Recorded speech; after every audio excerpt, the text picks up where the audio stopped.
Let's talk about bonds and other assets. Bonds are loans that a government or corporation must repay to an investor.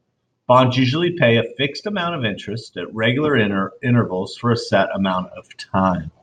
So if I put out $10,000 in bonds, every quarter, 4 times a year, every 3 months, they're going to send me a little check for the cost of using my money.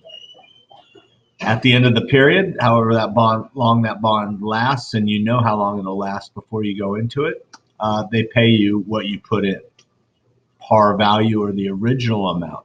So they pay you interest as it goes along, and then they pay the original amount back as well.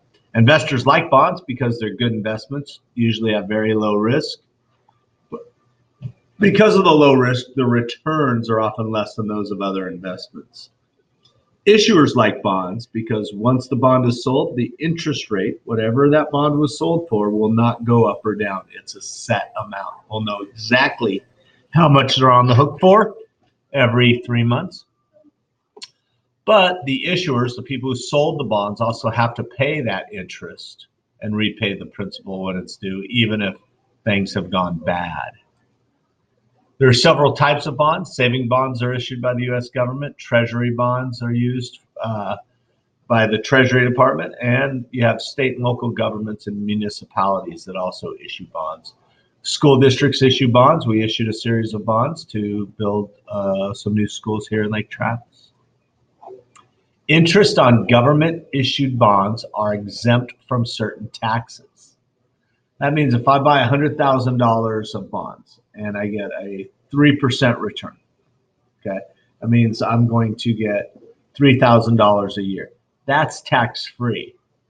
If I buy corporate bonds and they're selling at 4%, I get 4,000 a year, but I'll have to pay a tax on that.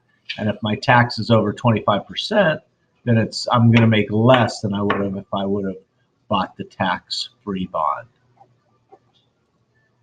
Other types of financial assets include CDs. That's me giving money to a bank saying you can hold on to it for a certain amount of time. You'll pay me a little bit of interest, but I won't ask for any of that original money back until the end of the CD, until the certificate of deposit expires.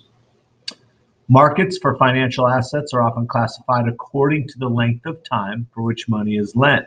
Capital markets are markets in which money is lent for more than a year, while money markets are markets in which money is lent for less than a year. Here are the questions. Thank you for listening.